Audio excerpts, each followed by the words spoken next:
Welcome to Going Down to South Park, the podcast where we always have ourselves a time. I can't really do it, but I don't want to spit on the microphone. I know. These are very expensive mics. We don't want to mess them up. Exactly right. But obviously, we're here to we're here to review the episode How to Eat with Your Butt. I'm Dando. And I'm Guy. Yes. No, that's like a Cartman. And I'm Guy. I may sound a little hoarse. I may sound like a bit of a foal. Today it's because I am not that far back from overseas. And, of course, when you go overseas, the one thing you bring back apart from gifts for your loved ones is a disease of some kind. So I think I might have picked something up on the plane, those big flying Petri dishes.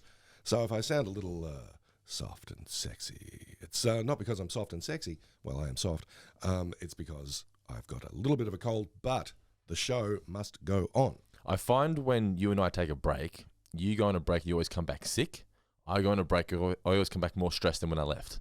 Because taking two children on a holiday ain't a holiday, brother. The message here is never take holiday. In this economy, who can anyway? So, yes. But it was great. Took the kids to Healesville. I think I've explained it on one of the podcasts that we did. We sort of recorded heaps in the can, and then I forgot when we recorded what. But yeah, anyway. That's true. It's been, well...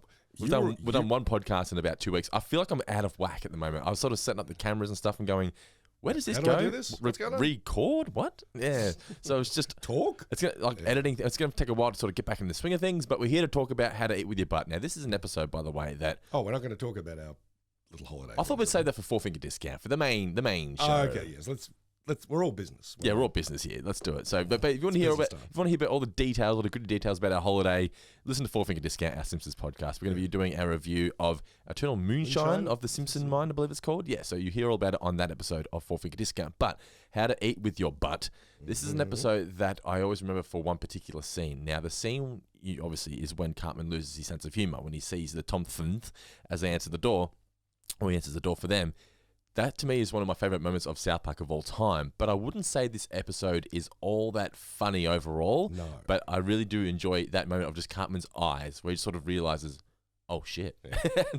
and just, I always love that. But my thing is, my memory of this episode, too, is Saturday mornings. We used to always spend our weekends, not all every weekend, but we used to spend the weekends at Uncle Darren's house, right? And Uncle Darren's the guy who got me into South Park. He's the one who got me into Star Wars. He's sort of like He's the patron saint of Four Finger Discount, essentially. Yeah. Shout out to Uncle Darren. So memories of watching this episode for the first time would be at his house. It would have been a Saturday morning. Comedy Central always had, or the Comedy Channel, we call it in Australia, had South Park marathons on Saturday mornings, much like Fox 8 would have Simpsons marathons. Of course.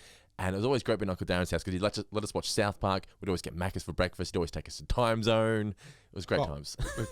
AKA Laser Quest. Yeah, let's not get into that. Oh, yeah, we should not. we might get sued, or we might get just hate mail. Yes, but yeah, my memory of watching it is sitting in his lounge room and watching this for the first time, and he just thought the moment where Cartman loses his sense of humor was so hysterical. I think it just takes me back to that moment as well. I find it so funny. That's great. I mean, something I was thinking about watching this episode and something I wanted to ask you was, do you recall like the funniest thing you ever saw?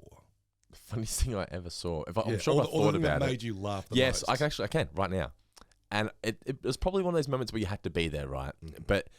And it was also the fact that this happened to a particular person that made it even funnier. Because when something funny might happen to somebody and it's like, oh, they're a nice guy, it's not so funny. But when it happens to somebody who, he's one of your friends, but he's the smart ass friend, it's like the fact that it's happened to him makes it even better.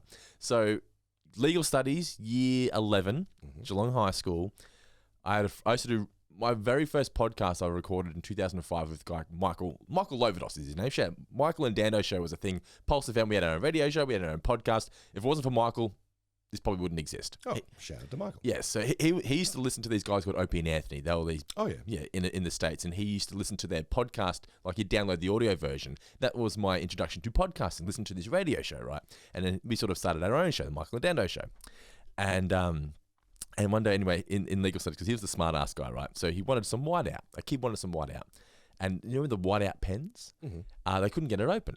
So Michael goes, give it here, I'll cut it open, right? So he's got it on the edge of the table. And he's cutting away, nothing's happening. I sort of look away. I'm about 2 or 3 seats down, and all of a sudden I hear, boom! And you hear, fucking motherfucker!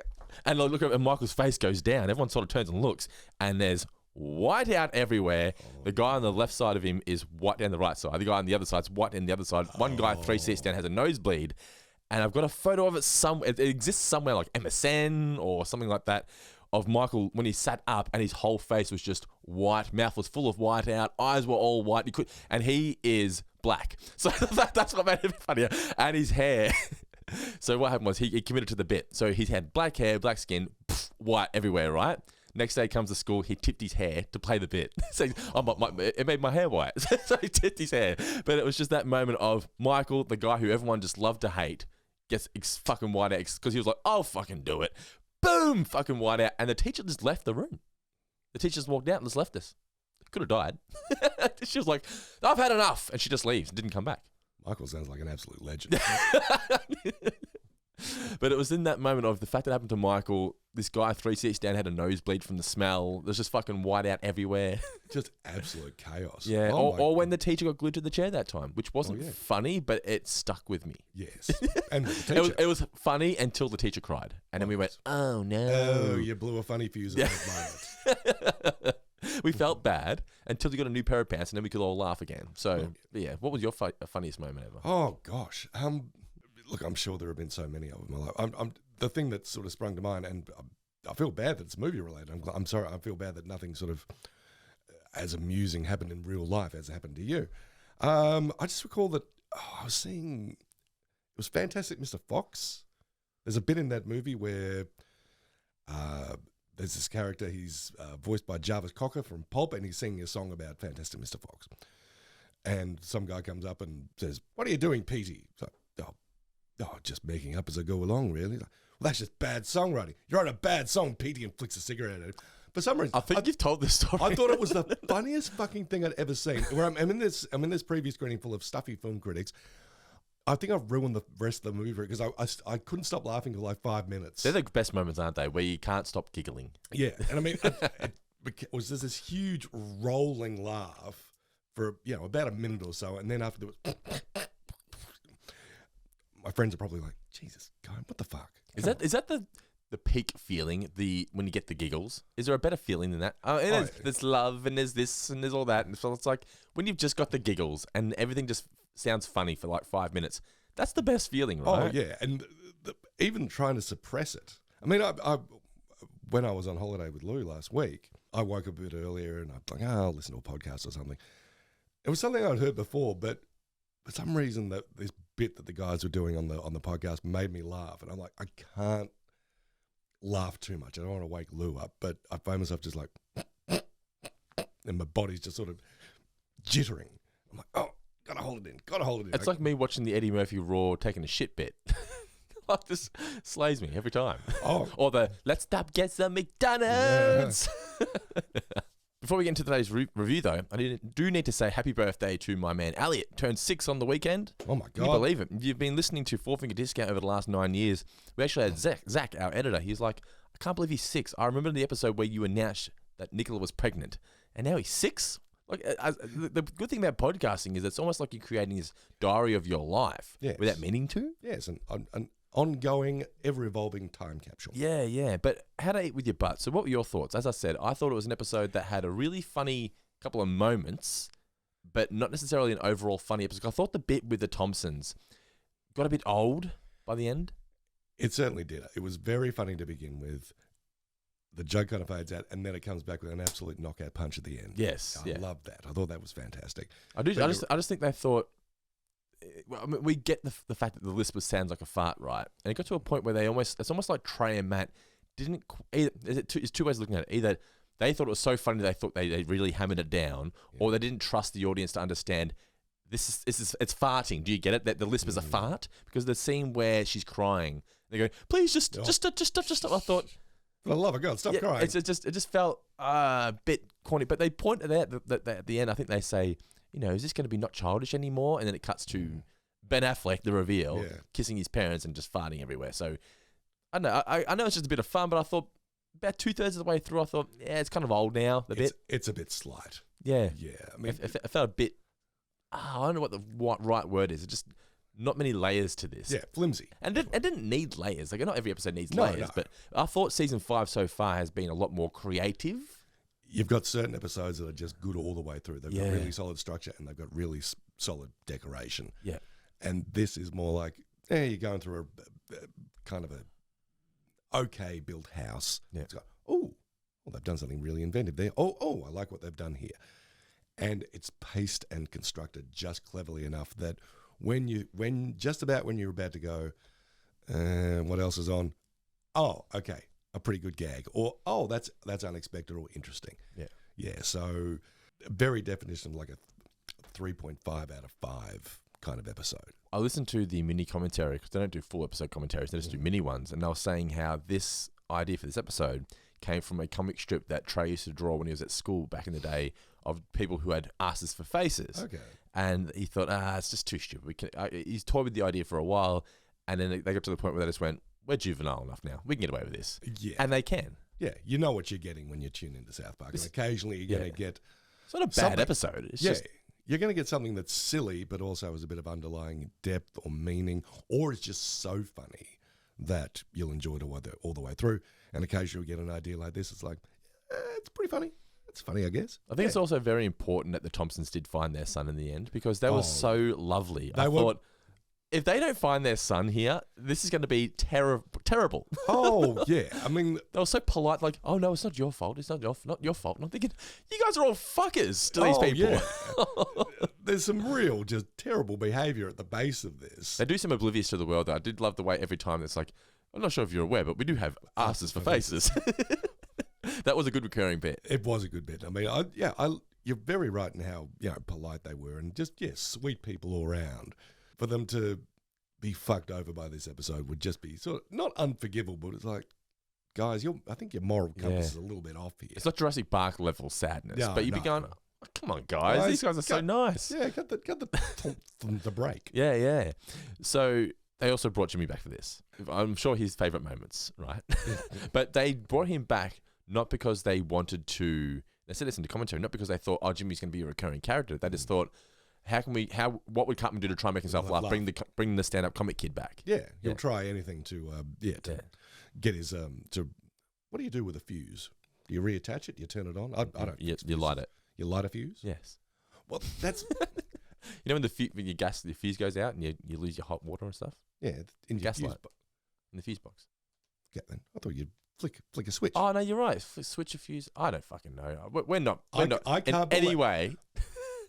Folks, listening to this, this is the one time in Guy's life that he's actually been correct about something that's technical.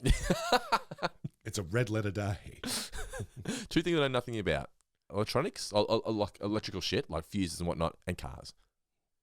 Terrible. Two things I know nothing about: electronics and everything. But they brought Jimmy back, and I watched this with Nicola in the room, and I thought, am I allowed to laugh at this? And then Nicola laughed, and I thought, okay, I'm laughing then. Yeah, of course. Just the bananas. I don't want to mock the way he speaks, but it's hilarious. Well, it's part of the joke. Yeah, it's very good stuff. And I'm not sure. There's one little nitpick I had here. So I'm not sure if it was a mistake, right?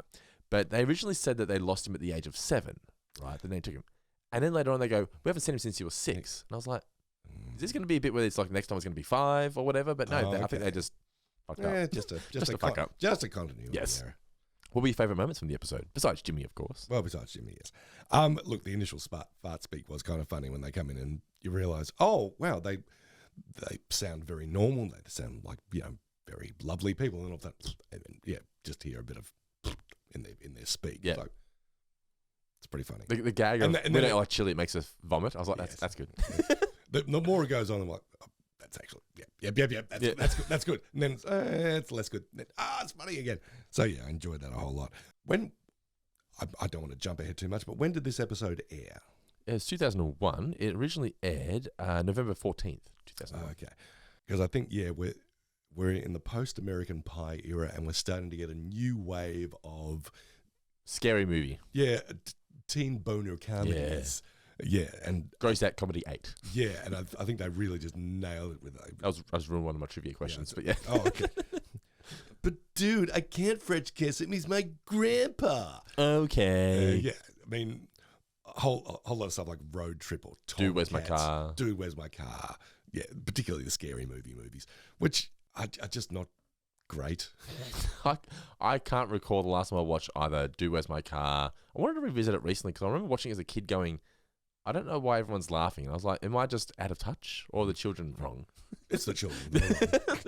But I've always been that way with Anchorman. I never got Anchorman when I was younger. I need to rewatch it because I haven't watched it since I was a teenager. Maybe, but yeah, I don't think it's all that good either. This is the one hill that Dando and I will both die on.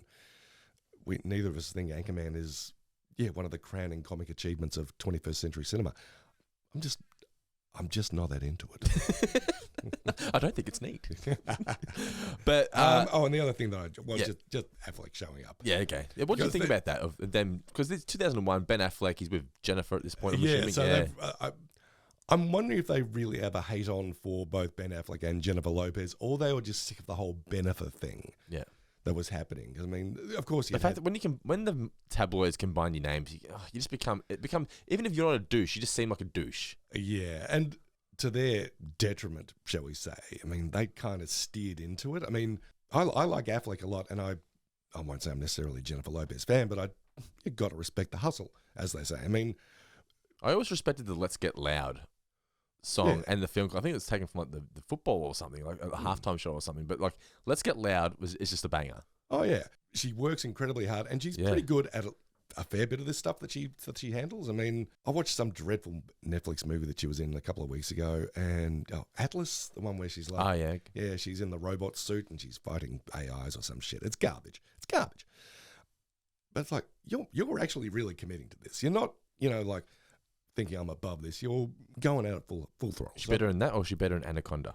Well, Anaconda is, of course, an unassailable masterpiece. Ice Cube, right? Ice Cube, Owen Will, fucking eclectic cast. What you forgot the villain, John Voight. Yeah, amazing. That's a pretty decent cast when you think about it, isn't it? Jennifer Lopez, Ice Cube, Eric Stoltz, Owen Wilson, John Voight. It's the perfect cast for just like a monster movie where characters people that you love, but they're gonna get killed off. Oh, absolutely. And they're at early stages of their careers, but it's like, I think you're probably going to go on to do something, Owen Wilson. I reckon you might be a bit of a star in the making. It's like Vince Vaughn in Lost World. Correct, yes. What were we talking about? Lopez, Yeah, just to rewind a little bit. Yeah, I think that Parker and Stone were probably like, these guys are fucking everywhere. And, they made that dumbass film clip for J-Lo's song where, they're on the boat and Affleck just doesn't seem like, he's doing J-Lo a favor, but they're just in our face all the time. We hate it. Also, it felt like Affleck really wasn't going to make good on the promise of, say, Good Will Hunting, back a few years earlier in 97. It's like, well, this guy's great, and he seems like a cool dude. Oh, he's making all this shit. Oh, Daredevil? Oh, Ben, come on, man. I never saw Daredevil. I always just heard nothing but bad things about it. It's not good. No. It's not good. And Daredevil's one of my favorite Marvel characters. I was like, to my mind, he's like the Colin Farrell's the bad guy, right? Colin Farrell's Bullseye. Yeah. They should have been making the movie that Colin Farrell's in. Colin Farrell's fucking amazing in Daredevil, but otherwise it's garbage. It's the worst kind of early 2000s superhero movie. It's got, Evanescence on the. I was going to say it'd be like some sort of like metalcore music. Oh yeah, was it new metal? What do they call Evanescence? New metal, yeah. Oh, I don't know. Like goth metal, whatever. Yeah, but it's got a little new metal in the sound. But it's also got "Wake Me Up" and "Wake Me Up." Yeah, that's it. So I really enjoyed Cartman's pose for his photo. Oh. So this is the thing. They also mentioned this in the commentary. This is the first time we saw all the boys with their hats on. So I like the reveal of Stan. You don't realize it's Stan at the very start. You're like, who is this? What's going on? And then puts the hat on. You're like, there you go. And then when Kyle takes his hat off and he's got, I don't know if this is they call it a Jufro. I was about to use that exact term. Maybe Matt Stone can say that because I think he's got that kind of hairstyle as well. But it's like, oh my goodness. I'll tell you what it reminded me of, and because we're very, very topical here on the Four Finger Disco Network, he looked like that guy who spotted the Trump shooter. Oh yes, have you seen? Yeah. And when I saw that, I said to Luke, like, "Oh my God, look at this guy's hair." He said, "Oh, well, that's a hat." I was like, "Oh, I didn't realize." Anyway, Let's not talk about the Trump shooting or anything to do with Trump. Well, we can talk about guns, though. One of my favourite moments was the chocolate gun. Correct. What a great little bait and switch that was. I thought, this is getting real. Oh, shit, the gun's in his mouth. What are we doing? Oh, it's chocolate. It's a chocolate gun. Get me the ones with marshmallows. I do not like the ones with peanut another butter. one of my trivia questions gone. Oh, man. Not the PB. Didn't like the PB. Speaking of trivia, let's get into our questions for today. So, my first trivia question. Give me one of yours because I've already ruined two of mine. Oh, okay. Well, I ruined one. Yeah. We're equal opportunity offenders here. What is the name of... I was about to call her the secretary, but she seems to be the one sort of handling everything. Barbara. It's Barbara at Yeah. Dairy Gold. Yes. Good for you. And she's committed to it. She really wanted to help find Tommy. She really did. Yeah. My first question is, how long did they have to wait for their photos? Was it 4 days? 4 days, correct. 4 Yes. days. Did you ever have any good school photos taken? Yeah, I had a couple. Yeah, my teenage one's no good because I had bad acne. It's just like, ugh. But my younger ones, like Elliott's one is fucking awesome. Like Really? when I got it because he. Was he going like... But no, he doesn't really like. He smiles for photos now, but he went through a phase where he didn't like he didn't want his photo taken. It's like, all right, we're getting the photo, guys. Oh, no, I want my photo taken. I thought, oh, school photo is going to be crying or miserable, and his is just like, hey, and I'm like, wow, that Elliott, so hot right now. In all my like single digit photos, my young photos, Yeah. well, they're usually taken at the start of the school year, summertime, sun's out, and I'm always squinting. Always squinting. They take him outside. Yeah. Really, ours were always inside with the backdrop. Yeah. You get better lighting when you're inside with the. I don't know how many, well, maybe it wasn't until middle school that we started having individual ones taken. Oh, so you mean the group photo? Yeah. Oh, I don't think we had individual ones taken when we were little. Oh, okay. Yeah. So the group photos, yeah, kids are always squinting because of the sun, but the individual ones were always inside. Yeah. This thing, pretty much everyone else in the photo is like, they're looking straight ahead. They're fine. It's like they're good Australian kids. And I'm like, the sun, better my skin and my eyes. But there's one that was taken when I was about 14 or so. Yeah. And clearly I was in a phase of like, I hate the way I look. I'm going to try and give myself, I cut a chunk out of the front of my hair. Okay. Because that always works well. That always turns out great. To this day, Mum still got that photo in the the big hall of fame / shame. She had taken a little brown crayon and tried to fill in that spot. Oh, God. What a ridiculous child Margaret Mary had. I remember you put a photo up once where you looked so pompous. You would have been probably 16, 17, I reckon. There are a lot of pompous photos. Yeah, I think you're wearing a tie and shit, so. Oh. Fancy pants, wearing a tie. I remember you put it up and you were just like, check out this guy. Oh, yeah, probably will. Check out this asshole. My next question to you is, how many people worldwide suffer from TPS? That would be 11 people. That is in fact over 11 people. There are dozens of us, dozens. And my final question is, who was the fourth person to get run over? A lot of fours in this. I know, and that was actually a good little foreshadowing game. And I didn't even see it coming when it happened. I was like, oh, of course. Yeah. Oh, I heard the bit. We have an island up towards the top of Australia in Queensland. Something Island. Is it Hamilton? Hamilton, yes. There we go. Near Wineglass Bay? Or was that in Tasmania? Dando, the two things I know nothing about, geography and everything. But maybe it's in New Zealand. Where's Wineglass Bay? Oh, no. That's in Tassie. Yeah, that's in Tassie because that's the one they tell you the story of why it's called Wineglass Bay when you get there and you're like, shit, now I can't enjoy this because you think Wineglass Bay is shaped like a wine glass, it's lovely. Why can't I enjoy Wineglass Because that's Bay? where they kill either whales or dolphins or back in the day and the water would fill with blood and look like a wine glass. Oh, boy. Yeah. Oh, I can't enjoy Wineglass Bay. It's like they'll make you buy a ticket first because you wouldn't go there. Like, this is where they celebrated killing things. Come enjoy the slaughter. All right, well, give me one more trivia question. I will indeed. Who is the maker of the chocolate guns? Ooh, that's a good question. I don't know. It's Cowboy Roy. Cowboy. I knew it was a cowboy. I didn't know it was Cowboy Roy. All right, so the original air date of How to Eat With Your Butt was November 14th, 2001, written and directed by Trey Parker. What? Yeah, I know, right? Who would have thought? It kicks off with the kids getting their school photos. That joke never gets old. This kid here, I've got Kid Won't Smile. Oh, it's Stan. Really good reveal there. Butters brushes his hair. Actually, we need to touch on this.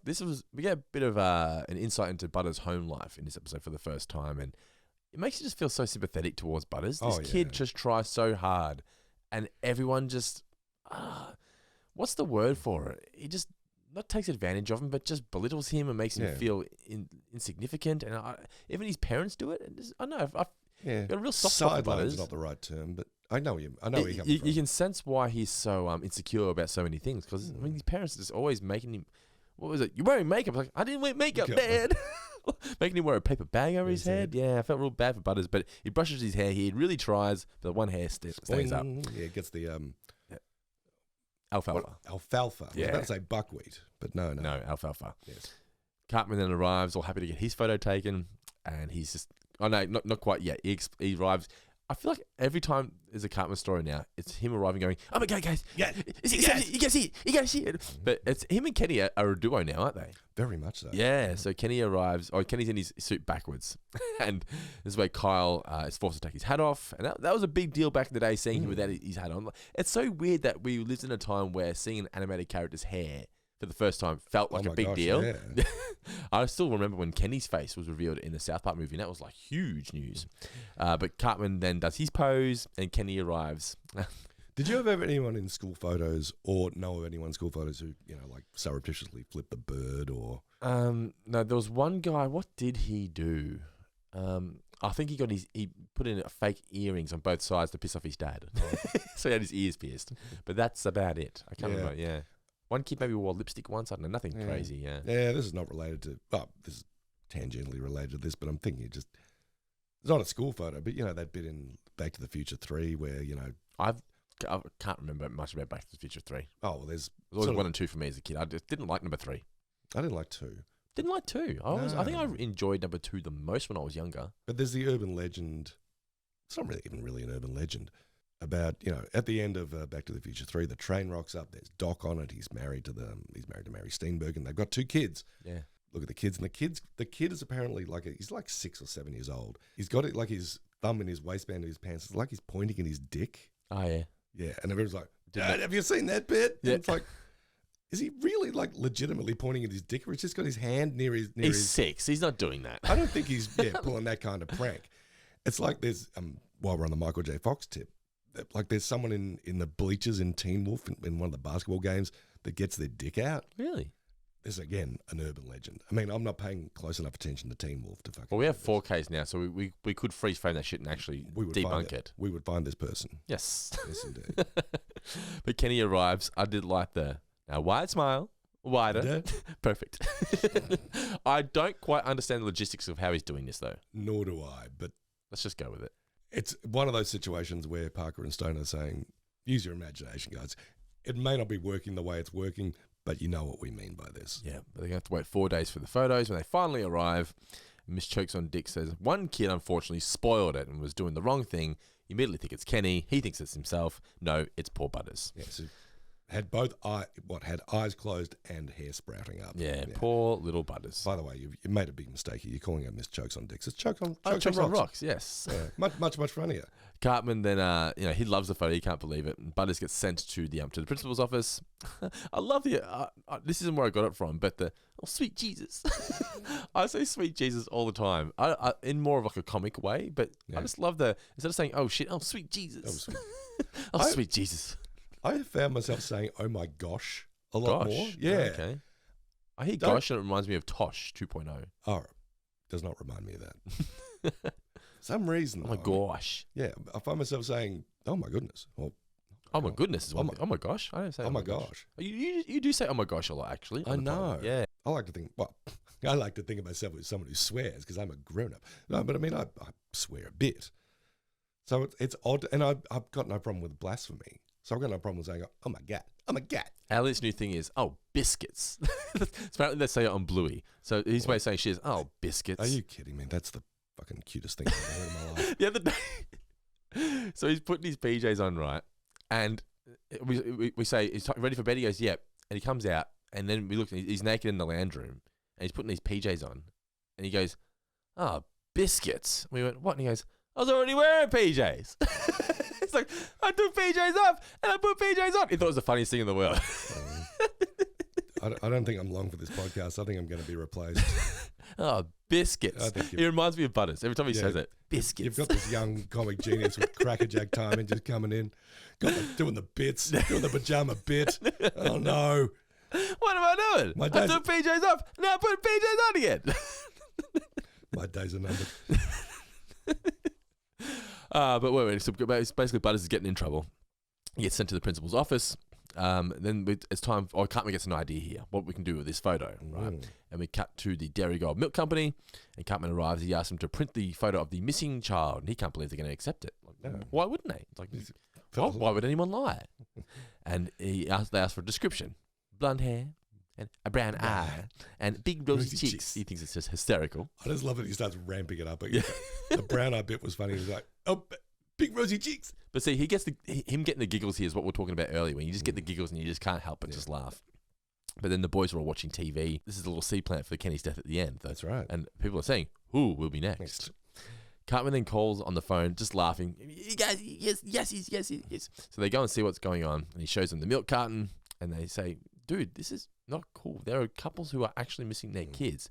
And Cartman being a kid, you can believe the fact that idea never entered his mind. Because he's like, that'd be stupid, as if that'd be ridiculous. But you do feel bad for these guys because, like, holy shit. But I mean, it's so ridiculous, but so South Park, isn't it? Oh yeah, that there would be these people who have torsonic polarity syndrome. Right. Not gonna lie, looked it up. It's not a real thing. Thank you for doing the research. Because it's like, I didn't want to laugh at this just in case people actually had some form, whether it was like a take on some form of disease or whatever. Okay, no, yes. But we cut to the Thompsons, and she sees the picture. Oh my God, our fun. They go to the milk company because they think that it's their son, Tommy. And you may not have realised, but we actually have a condition where our buttocks where our head should be. That's a great bit. And the whole time everyone going, oh, really? Yeah. They go to the full. By the way, our faith are behind it. Yeah, yes. We have mouths and eyes and everything. Yeah, how they're seeing, I don't know. What is that? Do you have a face where your buttocks don't there? That'd be ridiculous. They met at a TPS. Oh, they call it TPS. We had a TPS convention in France. Just get that. Yes, and they all have heads, as he describes. And then he's laughing again, and he explains that the Thompsons are coming to see him because they think that he has found their missing kid. And they arrive, and this is the scene I was talking about. This is just, for me, when I think of South Park, like top 10 favorite moments, for some reason, I just love the laugh, sees it, the eyes. You know, the eyes like, something's happened. And the fact that they're like, excuse me, are you okay? And he's just, he can't speak. He's lost, he's just mumbling to himself. He walks upstairs. He doesn't know what to do. He's absolutely speechless. The boys tell them, you're going to have to go see Kenny. He lives 4 houses down. He'll explain everything that's going on here. And Cartman thinks that he has blown his funny fuse. Yeah. Not actually think. I don't think he can actually do it. No. But the boys then gather up all the other kids to see. They go see Butters, but Butters has been grounded for his school picture. And don't you make that face at me, young man. Just, poor Butters. And he hates his stupid face. Then Cartman is now at counselling. And he's asking Mr. Mackey, is it possible to like blow a funny fuse? Is it possible to lose his sense of humour? And so what did you used to find funny? Do you remember this? Dirty jokes, funny movies, seeing people die. Some people can watch that kind of stuff. I can't. I can't see. Oh, you mean like videos of people like the killing of America? And I'm finding my Twitter account is being filled more and more of these stupid videos of people being shot and things. I'm like, this shit never used to happen. Elon, you're fucking up. You're fucking up, Elon.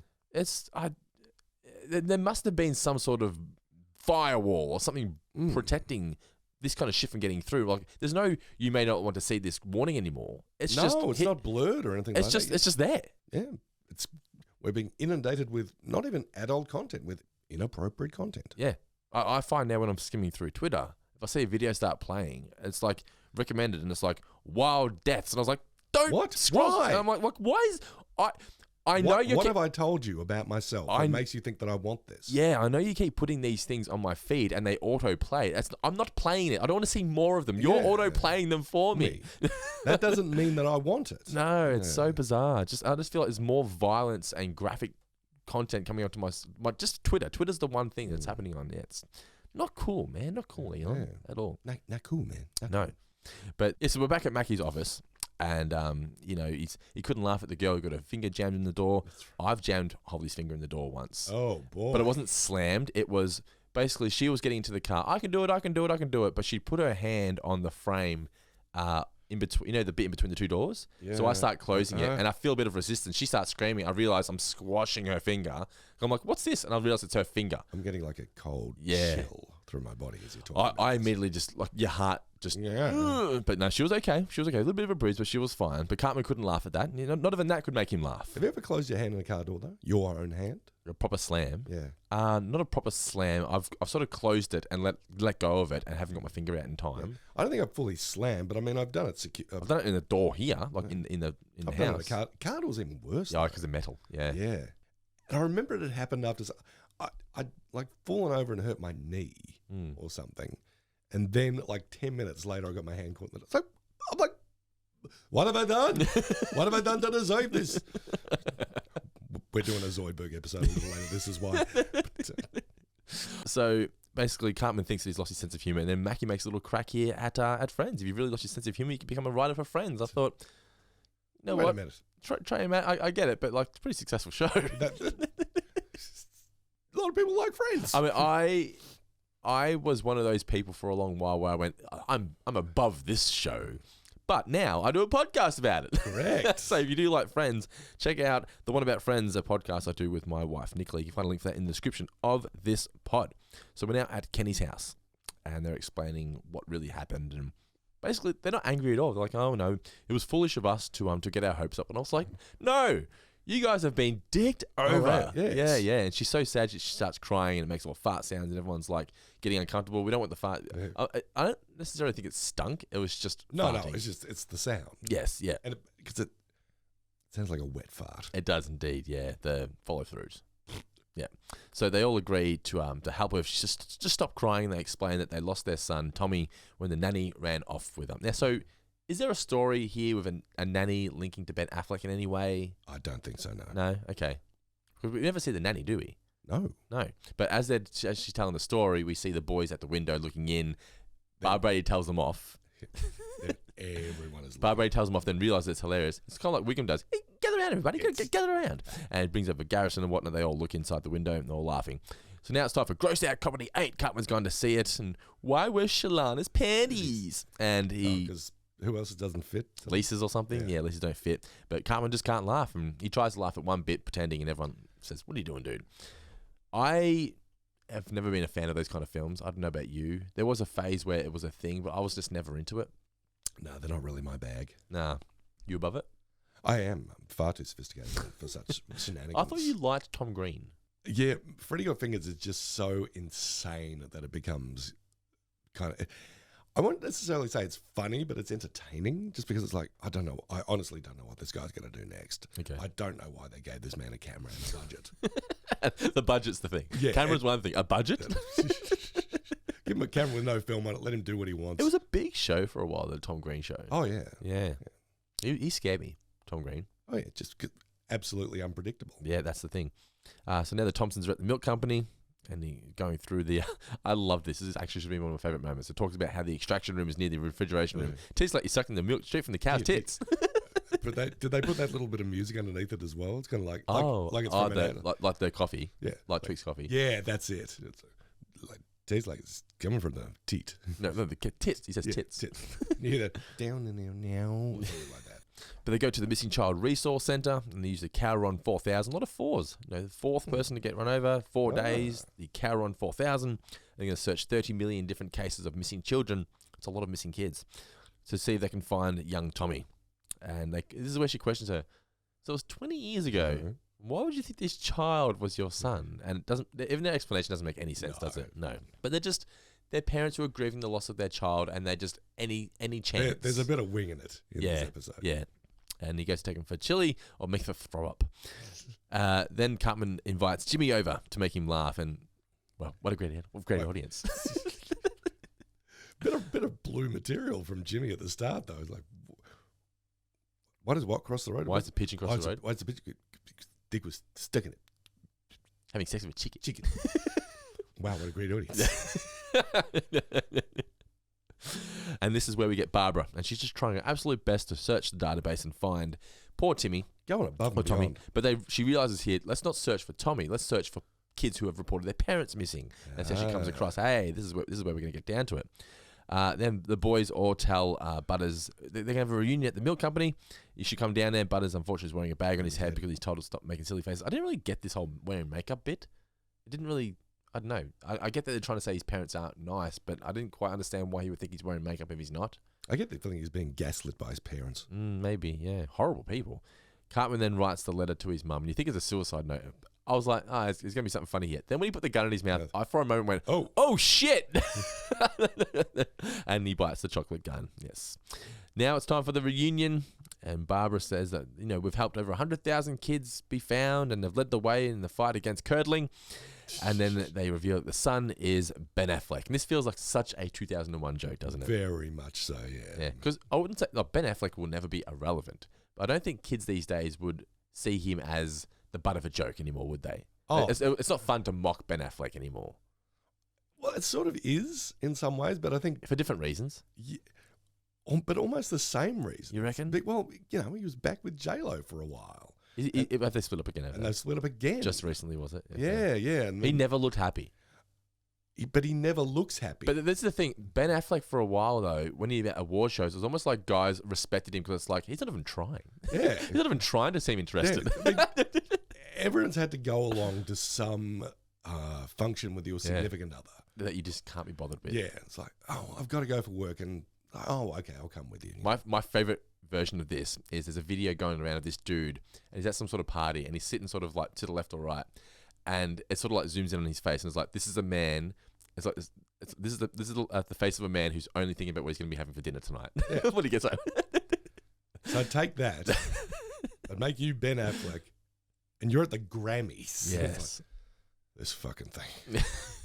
It's like, I just don't care anymore. But all those pictures of him, like, he's gone out for Dunkin' Donuts, and he's standing on the beach just looking. Oh God, it's like, you're Ben Affleck. Yeah, but you're Ben Affleck. It's like, you can relate so much. Oh yeah. It's like, what hope have we got if even Ben Affleck can't get excitement? If Ben Affleck is going FML, what about your L? Yeah. But it is funny. Ben Affleck. You should have said Affleck. Yeah. Cartman then laughs again, and they realise, he's got it back. Yeah, you felt bad, and you're feeling remorse, and you're just like, no way. Yeah, you're feeling remorse, and now that it's all worked out well, you can laugh again. So him and Kenny, he's like, screw you guys, I'm going. Goes with Kenny, gets run over by the motorbike. Cartman laughs at Kenny getting run over. And then we cut to Stan and Kyle. I've learned something today. That our little guy's growing up. Cartman felt bad for somebody. Maybe things are going to get more sophisticated around here. Cut to two people with asses for faces kissing Ben Affleck and farting all over him. End of the episode. So just those the Affleck faces they got on the. What would you say is the faces are so great, aren't they? Yeah. What would you say is the? I don't think this episode has to have a point, but if this episode had to have a point, what do you think it would be? Is the fact that we're never going to grow up? We're always going to be like, look what we just got away with. What is it? Or is it that? Yeah, that's an interesting one. I mean, you like to think that as you grow older, your sense of humor and your sensibilities kind of mature, and as they say, get more sophisticated. But doesn't have to. Maybe there's no substitute for a good fart joke or any fart joke. Yeah. All right. Well, that is our review of How to Eat with Your Butt. Thanks, guys, for supporting us here at Going Down the South Park. The next episode will be The Entity. Remember, if you do enjoy the show and you want to support us, the best way is to either rate and review us on Apple Podcasts or Spotify, wherever you listen to the show, or support us on Patreon for as little as just $1 per month. It all goes to keeping the lights on here at the Four Finger Discount Network. As I said, though, this is How to Eat with Your Butt. Next episode is The Entity. If you want to get in touch with us, it's southparkmailbag@gmail.com. But for now, Mr. Davis, any final words for those amazing listeners out there? I'm just going to let them know that things are definitely going to get more sophisticated around here.